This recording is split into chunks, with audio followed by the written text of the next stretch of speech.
My sister Scarlett screamed that she was taking my spare rooms.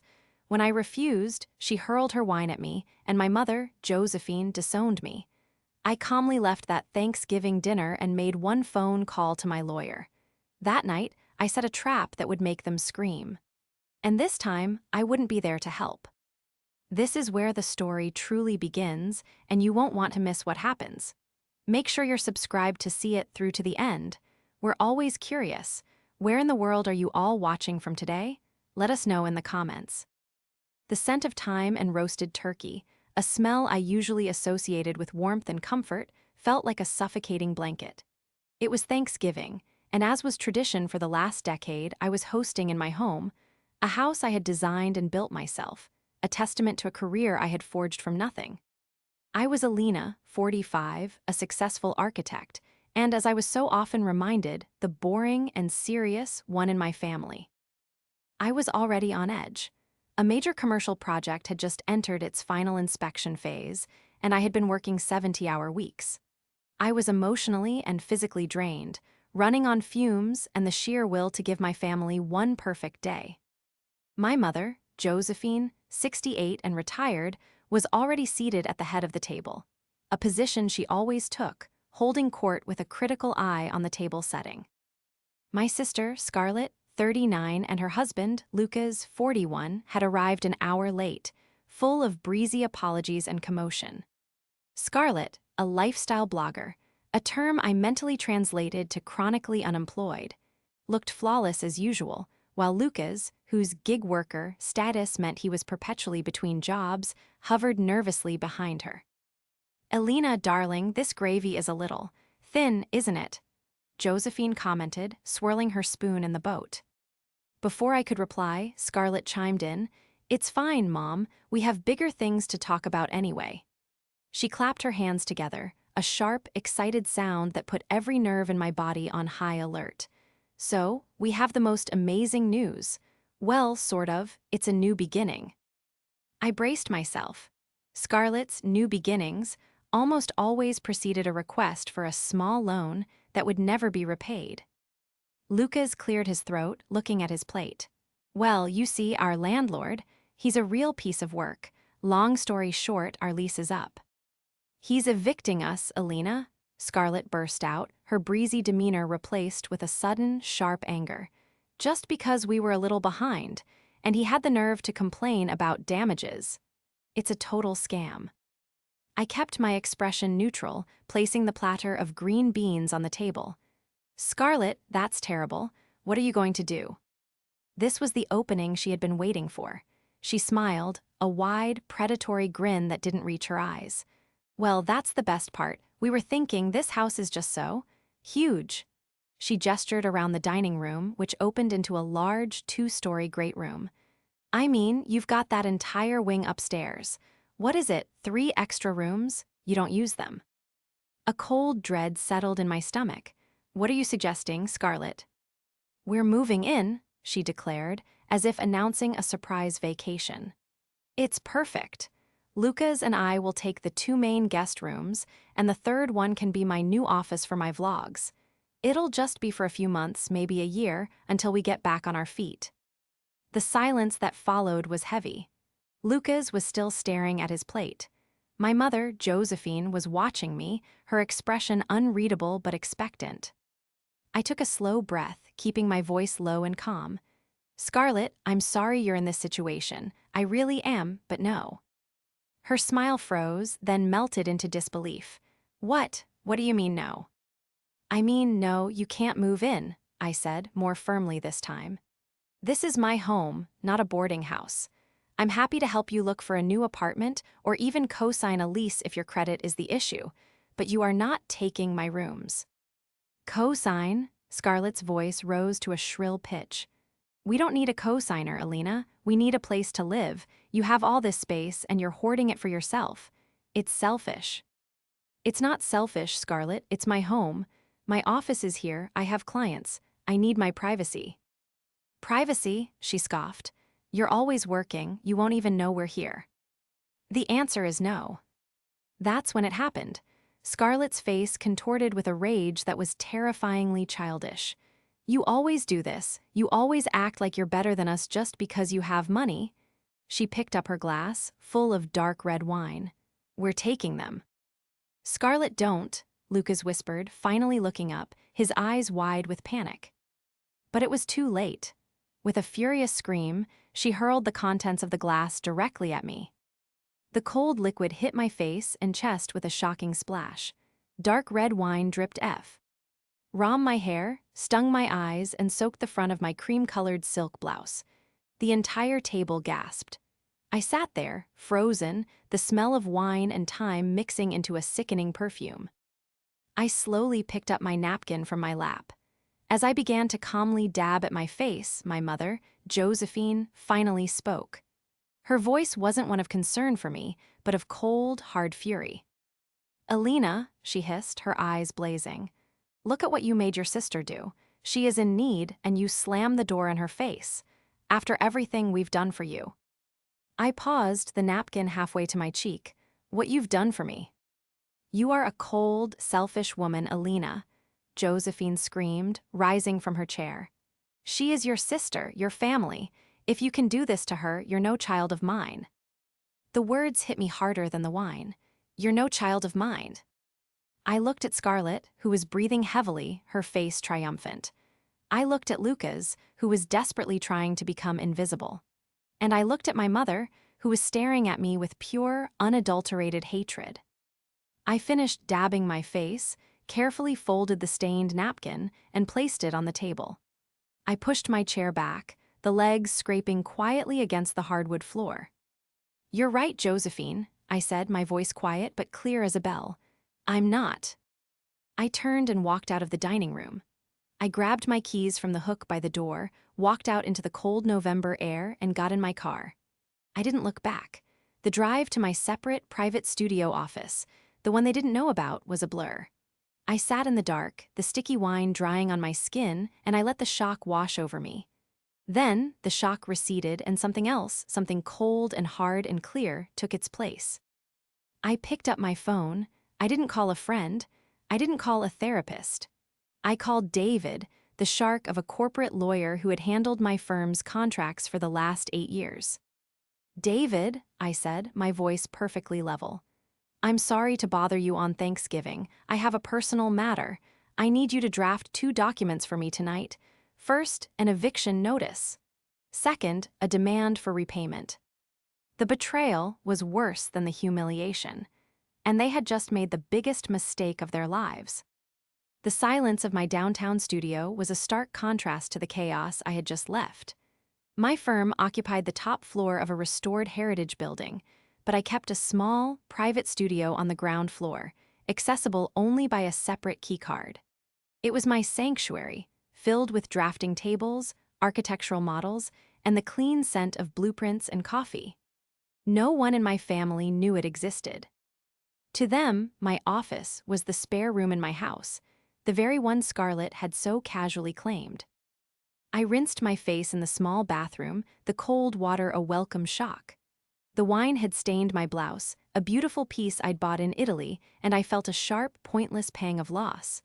I stripped it off, washing my skin as best I could, and pulled on a spare black turtleneck I kept in a locker. Looking in the mirror, I saw a stranger. My eyes were dark, not with sadness, but with a terrifying, icy resolve. The fixer, the reliable Alina, the family's emotional and financial shock absorber, was gone. She had been washed away with the Cabernet. My phone, which I'd set on the drafting table, began to light up. It was a barrage, a digital assault. "First, Scarlett, you're a monster. You can't be serious. Come back here and apologize to Mom." Then, "Lucas, Alina, please just calm down. She didn't mean it. Come back. You're ruining Thanksgiving." Then, Scarlett again, "Mom is crying. I hope you're happy. You've officially destroyed this family." And finally, "Josephine, don't you dare show your face here again. You are not welcome." I meant what I said. I watched the screen, my heart rate steady. In the past, these messages would have sent me into a spiral of guilt. I would have called, crying, apologizing, begging them for forgiveness. I would have offered them money, a hotel, anything to smooth it over, just to be allowed back into the fold, to be a good daughter again. But as I looked at the words, I felt nothing. It was like reading a weather report for a distant city. The phone rang, Josephine. I let it go to voicemail. A moment later, the notification popped up. I pressed play, putting it on speaker. Her voice, thick with performative tears and real rage, filled the studio. Elena, how dare you? How dare you walk out on your mother on Thanksgiving? Scarlett is beside herself. She is your flesh and blood. You have this. This palace all to yourself, and you won't even help your sister. I raised you to be better than this. You are a cold, cold-hearted snake. You have made your choice. Don't come crawling back to me when you're old and alone because you will have no one. You have no family. The message ended. I saved it. I turned back to my computer, my conversation with Vid fresh in my mind. He was, as always, brutally efficient. An eviction notice for your mother? He had asked, his voice betraying only a flicker of surprise. Yes, she lives in the condo on Water Street. The title is solely in my name. I pay the mortgage, the utilities, and the HOA. Understood, and the demand letter. For my sister, Scarlett, and her husband, Lucas, let's start at $80,000. I'll email you the file. The file. I'm an architect, David. I document everything.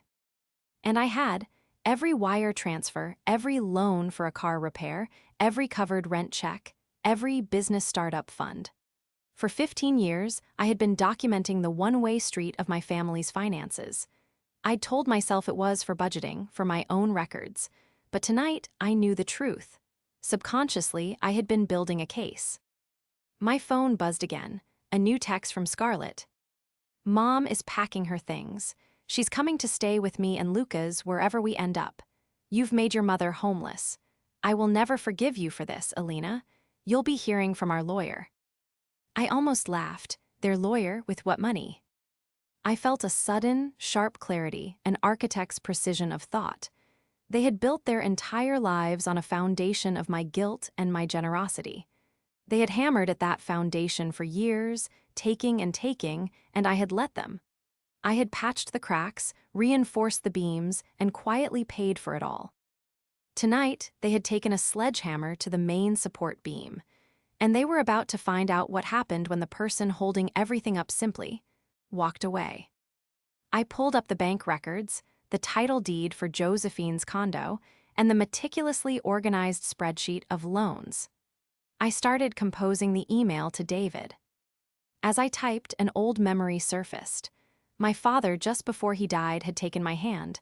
He'd been a quiet man, an engineer, completely overshadowed by Josephine's drama. Elena, he'd whispered, his voice thin, don't let them drain you. Your heart is a house. Don't let them take it over. Keep a room for yourself. For years, I thought he meant emotionally. But as I attached the condo's deed to the email, I realized he might have been more literal. I sent the email. I turned off my phone, not just silenced, off. I spent the night in my studio, sleeping on the small cot I kept for all-nighters. For the first time in my adult life, I slept soundly, without the familiar knot of anxiety in my stomach. I dreamt of empty rooms, clean lines, and the quiet, solid strength of reinforced concrete. They always assumed I would just absorb it, but they had forgotten one crucial thing. I wasn't just the family bank. I was the architect. I owned the blueprints. The roots of this Thanksgiving disaster ran deep, back to our childhood. Josephine, our mother, had always been a woman of grand gestures and paper-thin stability. She craved the appearance of a perfect life, but lacked the discipline or desire to build one. She was a creature of high drama and higher credit card debt. Scarlett was her mirror. She was the pretty one, the fun one. She learned early that a bright smile and a well-timed tear could get her out of any trouble and get her into anything she wanted. I, on the other hand, was the serious one. I was plain, quiet, and good at math. I was reliable Elena. While Scarlett was at cheerleading practice, I was at home, balancing my mother's checkbook at the age of 14, trying to figure out which bill we could skip to keep the lights on. When my father died, I was 22, just finishing my architecture degree. The small life insurance policy he left was supposed to go to my mother, but at the reading of the will, he had left it to me in a trust with a single stipulation. to be used for the family's foundations. Josephine had been furious. He left it to you, he didn't trust me. But I understood. He wasn't talking about the foundation of a house, he was talking about our foundation. I used that money to pay off her debts. I used it to fund my graduate studies. And I used the last of it as a down payment on a modest duplex. I lived in one half and rented out the other. That duplex was the first foundation I ever built, and it was the start of my success. Scarlett, meanwhile, took a different path. She used her grief to drop out of the community college I was paying for, deciding she was going to be an actress. When that failed, she was going to be a designer. When that failed, she became a lifestyle blogger, which seemed to primarily involve her maxing out credit cards that I often paid off to buy clothes and brunch she could photograph for her handful of followers. Her husband, Lucas, was a rudderless ship. He was a pleasant, weak-willed man who was so dazzled by Scarlett's dramatic flair that he just drifted in her wake, enabling her worst impulses. My sacrifices became their expectations. When Scarlett needed a Yale laptop for her business, I bought it. When Lucas's car was repossessed, I fronted the money for a used one so he could get to his gigs. And then came the biggest sacrifice of all, my mother. 10 years ago, Josephine had been living in a terrible apartment complex, complaining constantly about the noise and the low-class neighbors. "I'm your mother, Alina," she'd wept. "I'm old. I deserve to feel safe." So I'd bought the condo, a beautiful 2-bedroom unit on Water Street with a doorman and a river view. I'd put her name on the lease as a resident, but the title, the deed, the mortgage, it was all mine. I paid every bill from the HOA to the cable. It was, I'd told myself, the foundation my father had wanted me to provide. The problem was, they didn't see it as a gift. They saw it as their due. My success wasn't mine. It was a family resource, a community pot they could dip into at will. And their interest in my assets had become distressingly blatant. Last summer, during a family barbecue, Scarlett had been wandering through my house, running her hand along the custom-built walnut cabinetry. "This place is just so much, Alina," she'd said, her voice dripping with a strange mix of envy and appraisal. "You should really sell it. You could downsize and just think of what you could do with the money. You could really help Mom. And me, I mean, my blog is this close to taking off." "I'm not selling my home, Scarlett," I'd said, laughing it off. "She's right," Josephine had added, coming up beside her. "It's an awful lot of house for one person. It's almost greedy." Greedy, that word again. I, who had funded their lives for 2 decades, was greedy for having a home of my own. That was the moment I started scanning my old bank statements. That was the moment I created the spreadsheet. Now, sitting in my studio, I pulled up that file. It was all there. 84,210.15 to be exact. I'd even included Lucas in the demand, as he was her husband and complicit in the lifestyle. David, my lawyer, had been clinical. "They won't be able to pay it, Alina. You know that. The goal here is leverage."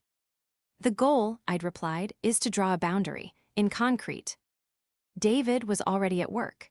By 9:00 a.m. Friday, the day after Thanksgiving, a process server would be waiting outside the Water Street condo, and a courier would be dispatched to Scarlett and Lucas's last known address, their evicted apartment, with a signature-required envelope. I'd also instructed him to email a digital copy to Scarlett's business email, the one I paid the hosting for. They had forgotten the most crucial thing. They saw me as a wallet, an ATM, a soft-hearted pushover they could guilt-trip. They had forgotten I was an architect. I built things, I understood structures, and I knew, better than anyone, exactly where the load-bearing walls were. They had just told me I wasn't part of the family. I was simply taking them at their word. I was removing my support, and I was about to watch the entire, rotten structure they called a life come crashing down. The sun rose on Friday morning, casting long, sharp shadows across my drafting table. I had not gone home. My house, the one I had designed as a sanctuary, felt tainted. The image of Scarlett's triumphant, hateful face, of the dark wine dripping down my own custom-milled cabinets, was seared into my mind. My studio was where I felt in control. I opened my phone for the first time in 12 hours. It was a wasteland of vitriol, dozens of missed calls, texts from extended family, aunts, uncles, cousins, who had clearly been fed a poisoned narrative. From Aunt Linda, "Alina, I am deeply disappointed in you. Your mother is in hysterics. Call her AT once." From Cousin Mark, "Heard what you did. Kicking your sister out on Thanksgiving? Classless." They were right about one thing. My mother was in hysterics, but it wasn't because I'd kicked Scarlett out. At 9:05 a.m., my email pinged. It was a notification from David. Subject: Service complete. Body: Ms. Josephine last name was served with a 30-day notice to quit at 9:02 a.m. Courier has confirmed delivery and signature for the demand letter to Mr. and Mrs. last name at 9:04 a.m., forwarded from previous address. Digital copy also delivered. Awaiting contact. D. The scream I had been waiting for came 3 minutes later. This time, when Josephine called, I answered. "Elena." The shriek was so loud I had to pull the phone away from my ear.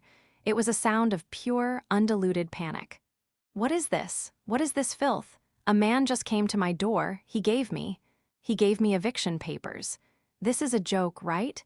This is some sick, twisted joke." "It's not a joke, Josephine," I said, my voice as calm as a frozen lake. "It's a legal document. It's a 30-day notice to vacate the property." Vacate. This is my home." "No," I said, and the clarity in my own voice surprised me. "It's my property. You were a guest, and your privilege have been revoked. You said I was no child of yours. I'm simply honoring that. Our relationship is terminated. That includes our financial relationship." You can't," she sputtered. "I'm your mother. The law won't allow this." "The law is precisely what is allowing this," I said. "The title is in my name. You are a tenant at will, and I am terminating that tenancy. David, my lawyer, can explain the details to your legal counsel should you choose to retain one." I heard a muffled sound, and then Scarlett's voice was on the line, even more shrill than her mother's. You witch, what did you do? I just got an email. $84,000? Is this blackmail? I'll have you arrested. This is harassment." "It's a demand for repayment of documented loans, Scarlett," I replied, pulling up the spreadsheet.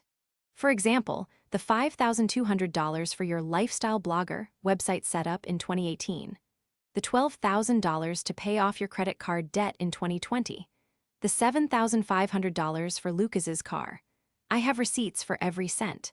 You have 30 days to propose a payment plan, or I will file in small claims court." "We don't have that money. You know we don't. You did this to destroy us." "No," I said, my patience snapping. "You did this to yourselves.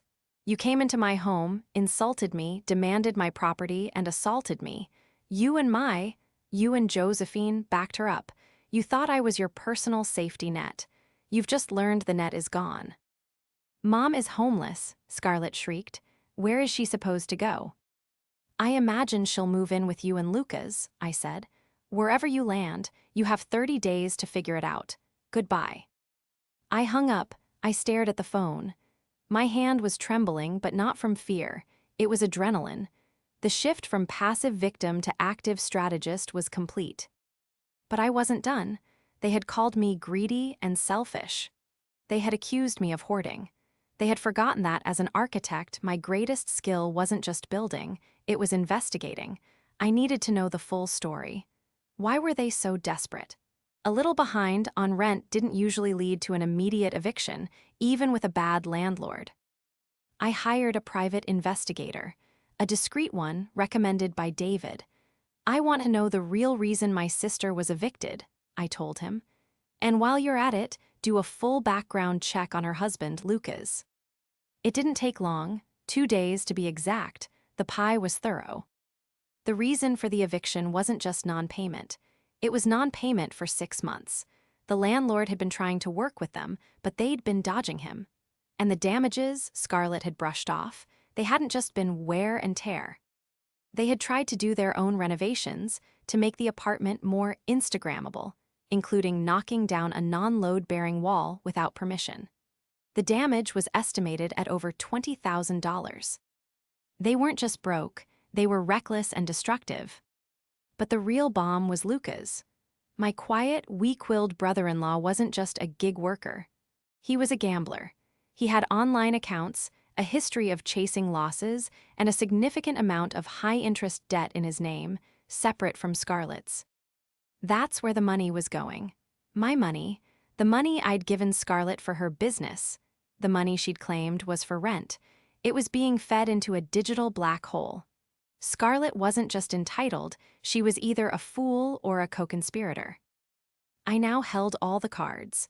I had the eviction notice, the $84,000 demand letter, and now, the proof of their utter, catastrophic irresponsibility. The next time they came at me, and I knew they would, I wouldn't just be building a wall. I'd be showing them the rot in their own foundation. The day after the phone call, a Saturday, they showed up at my house. I'd been expecting it. I had spent the previous day at my studio, but I knew I couldn't hide forever. I needed to face them on my own ground. I was in my home office, the real one, not the guest room, when the doorbell rang. It wasn't a polite chime. It was a frantic, repeated mashing of the button. I checked the security camera. Scarlett, Josephine, and Lucas huddled on my doorstep, looking windswept and furious. I took a deep breath, walked to the door, and opened it. Before I could speak, Scarlett lunged forward, trying to push past me into the foyer. "You can't ignore us, Alina. You have to fix this." I didn't move. I'm taller than she is, and years of hauling blueprints and climbing scaffolding has given me a solid frame. I put a hand on her shoulder and held her firm. "You're not welcome in my house, Scarlett. We can talk on the porch."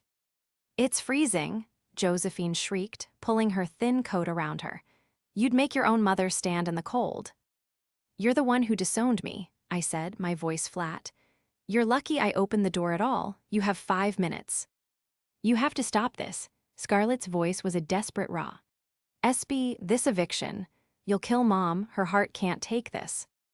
"My heart is fine," Josephine snapped, glaring at Scarlett before turning her fury back to me. "This is abuse, Alina. Elder abuse. I'll go to the papers. I'll tell everyone what you're doing." "And what exactly am I doing?" I asked, crossing my arms. "Am I refusing to let you live rent-free in a $700,000 condo that I own and pay for? Yes.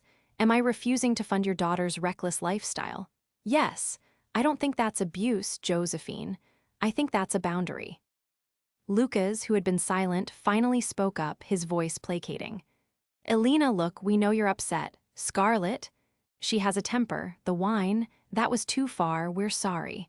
But it's an eye for an eye, it's too much." "Is it, Lucas?" I fixed my gaze on him. He visibly flinched. "Is it too much to be held accountable?" "Accountable for what?" Scarlett spat. "For being in a little debt, for having bad luck. You've always been lucky, Alina. You've always had everything. You don't know what it's like to struggle." The air went very still. The rage I had been holding back, the cold, controlled anger, finally surfaced. I laughed. It was a sharp, bitter sound that startled all three of them. "Struggle," I said, my voice dangerously low. "You, who I've been funding since you were 19. You, who has never held a job for more than 6 months. You don't know the meaning of the word." I stepped back and pointed at Scarlett. "You want to talk about accountability? Let's talk about the real reason you were evicted. It wasn't bad luck. It was 6 months of unpaid rent." Scarlett's face went white. Lucas looked like he was going to be sick. "And the damages," I continued, relentless. "You mean the wall you knocked down in a rental property? The $20,000 in repairs you've just stuck your landlord with?" How did you know that?" Scarlett stammered. He told you." "It doesn't matter how I know," I said. "I know, and I know you were hiding it. You came to my Thanksgiving, planning to dump your catastrophic, self-inflicted disaster in my lap and call it a new beginning. You didn't just ask for help. You demanded my home, and then you assaulted me when I said no." I then turned my full attention to Lucas. His eyes were wide, and he was trying to back away. And you, Lucas, you stood there and let her. You're sorry? Where was that apology on Thursday? Where were you when your wife was demanding my property?" He opened his mouth, but no sound came out. "This is what they're not telling you, Josephine," I said, locking eyes with my mother. "They're not just a little behind. They are in a deep, dark financial hole, and it's one they dug themselves." Scarlett's reaction was immediate. The shock wore off and the cornered animal came out. You spied on me," she shrieked, her voice cracking. "You dug up dirt on me. You're trying to ruin me. You're jealous. You've always been jealous of me. You're a monster, a cold, unfeeling monster." The threats were pathetic, the lies obvious. It was the tantrum of a child who had been caught. Josephine just stared, her face ashen. For the first time, she looked uncertain, looking from my face to Scarlett's. She had no idea what to believe. "Get off my property," I said. "It wasn't a request. You're trespassing." "You can't do this to us, Alina," Scarlett cried, a new, real desperation in her voice. "We have nowhere to go. Mom has nowhere to go. You have 30 days to figure that out, just like you had 6 months to pay your rent."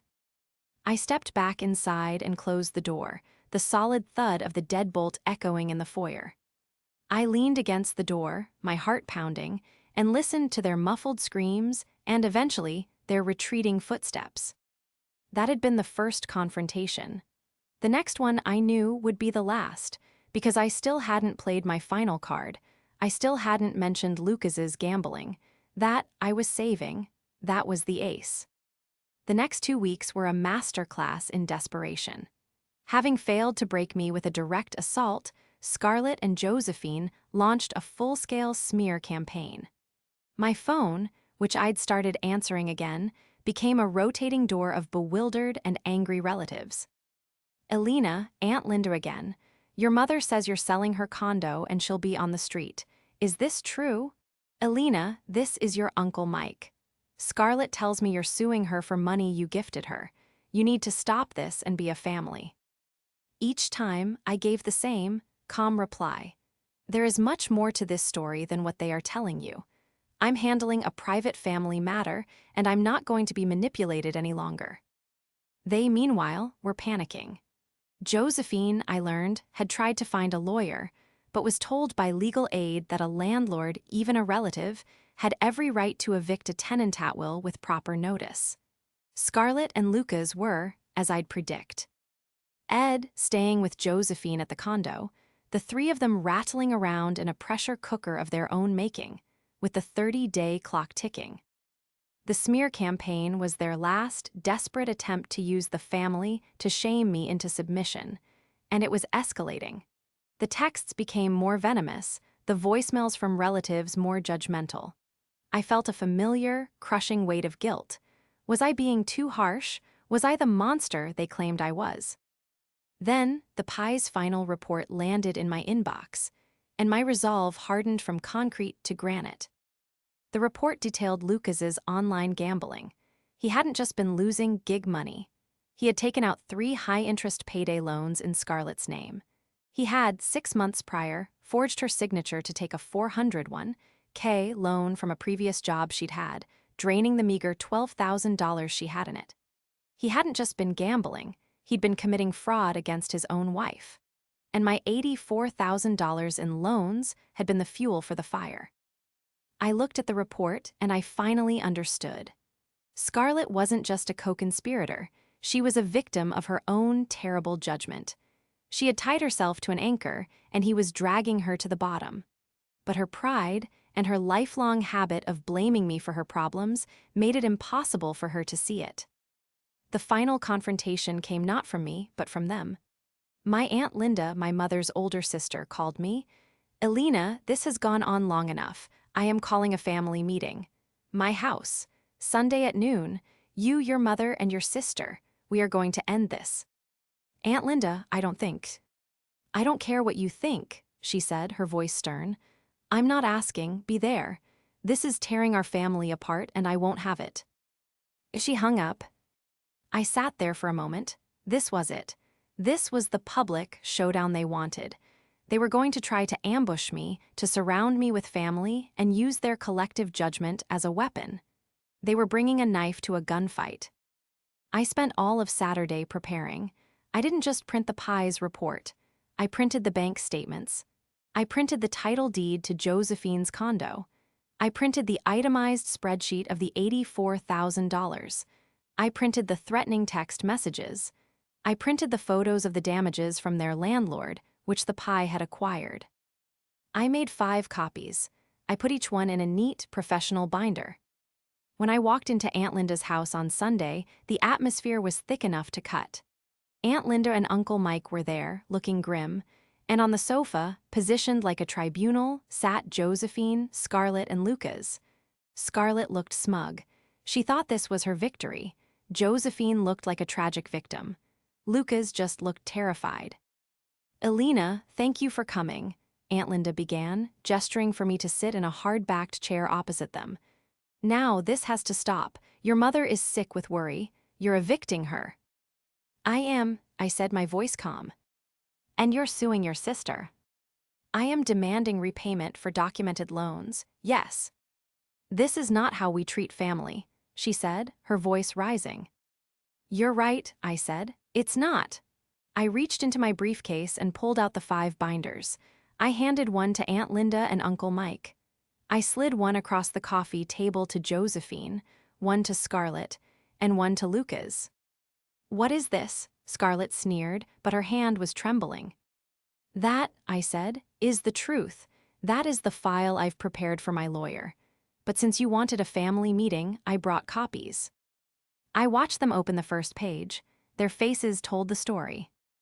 Aunt Linda's eyes went wide. "Elena, is this the deed to the condo? It's only in your name." "It always has been," I said. "For 10 years, I've paid every cent. Turn the page." They saw the itemized list of loans, the bank transfers, the credit card payoffs. $84,000? Uncle Mike whispered, looking horrified. "Turn the page," I said. They saw the photos of the destroyed apartment, the gaping hole in the wall. "My God," Aunt Linda murmured. "Scarlett, what did you do?" "She's lying," Scarlett shrieked, throwing the binder on the floor. Those are fakes. She's trying to frame me." "Am I?" I asked, then turned to the last section, tab E. I looked directly at Lucas. He had gone a sickly, pale green. He was staring at the report in his lap, the one detailing his online accounts, the payday loans, the forged 401k withdrawal. "Scarlett," I said, my voice soft but piercing. "Ask Lucas where the money went. Ask him about the payday loans he took out in your name. Ask him about your 401k. Scarlett, who had been screaming at me, stopped. She turned slowly to her husband. "Lucas, what is she talking about? What 401k? Lucas couldn't speak.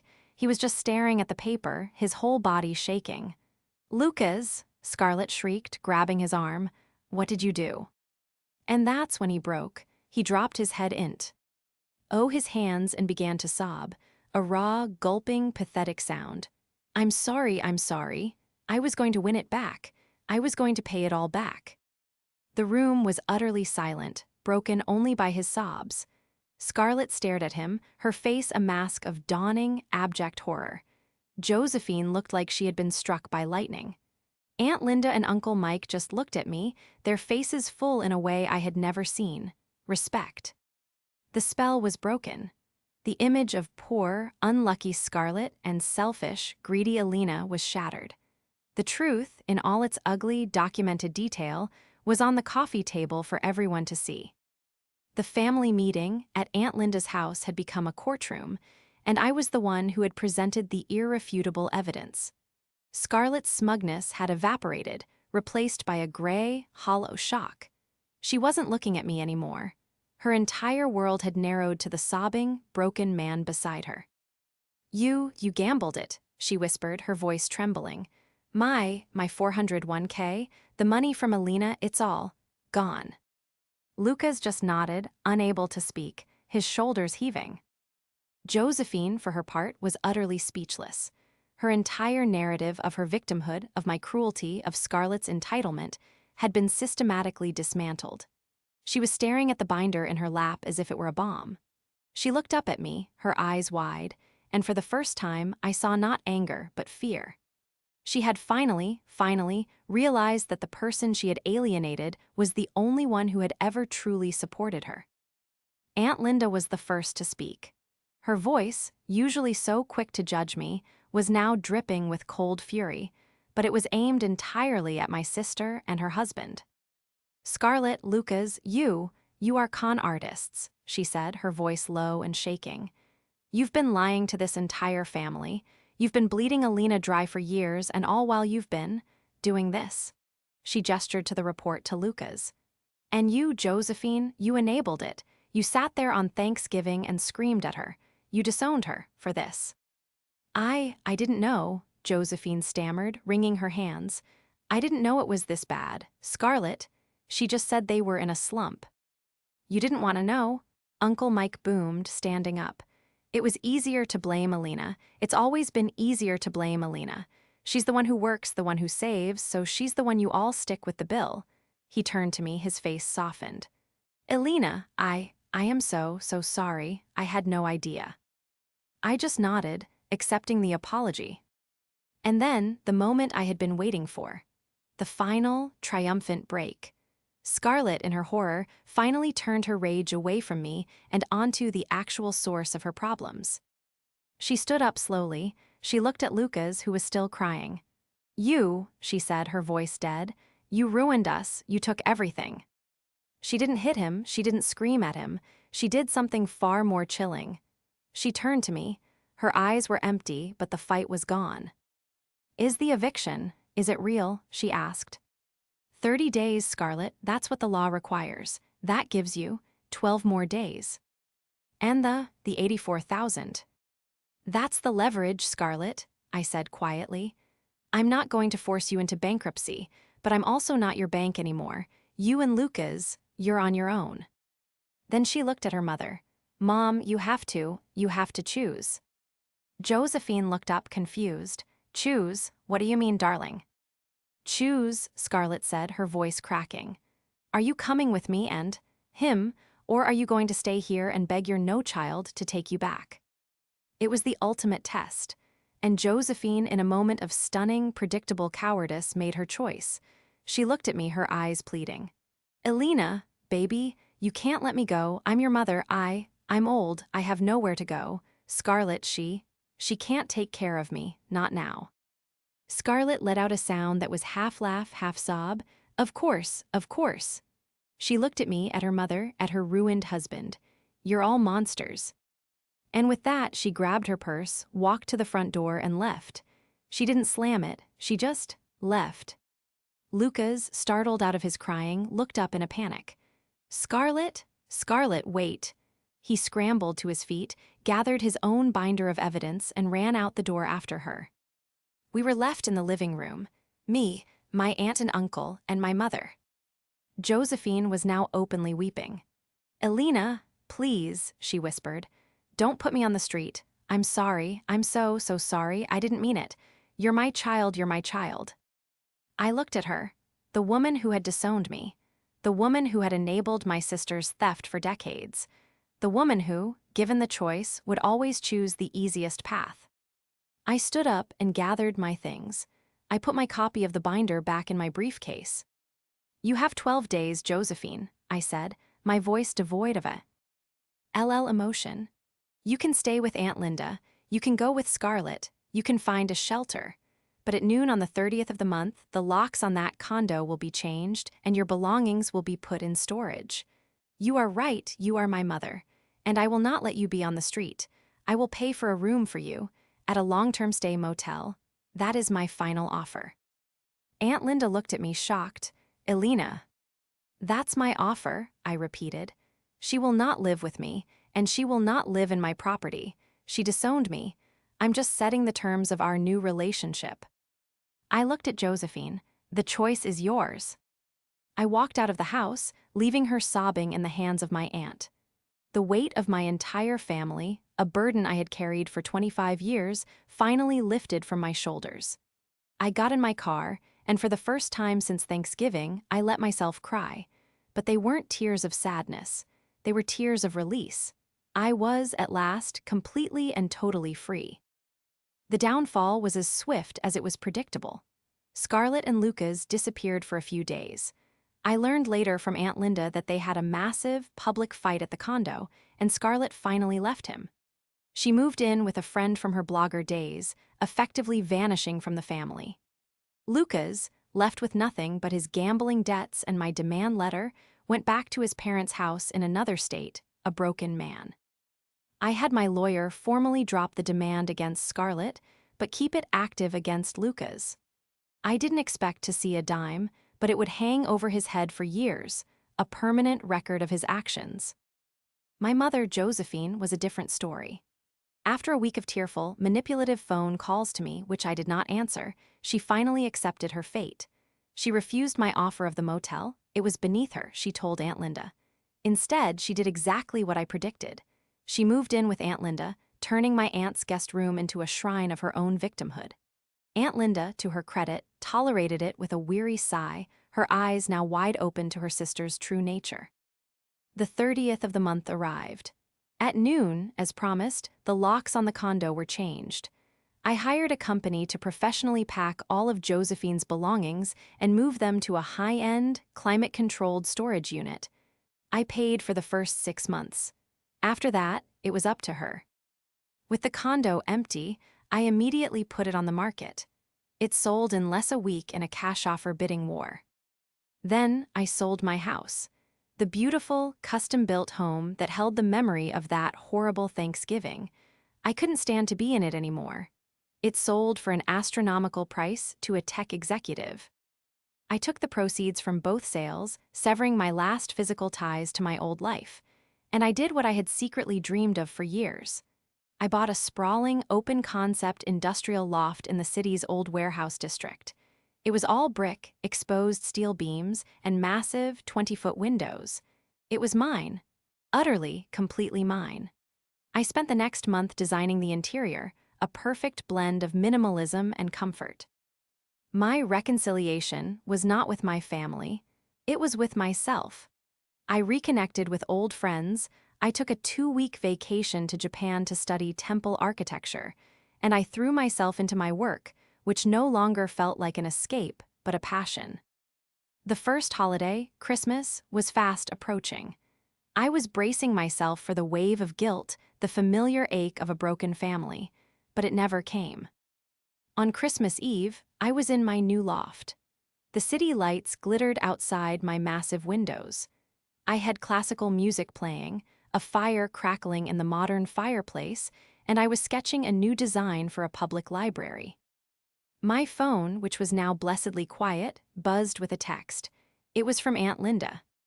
"Merry Christmas, Alina. Your mother is, being herself. But Mike and I are thinking of you. We're proud of you." I smiled and texted back, "Merry Christmas, Aunt Linda. Thank you. That means the world to me."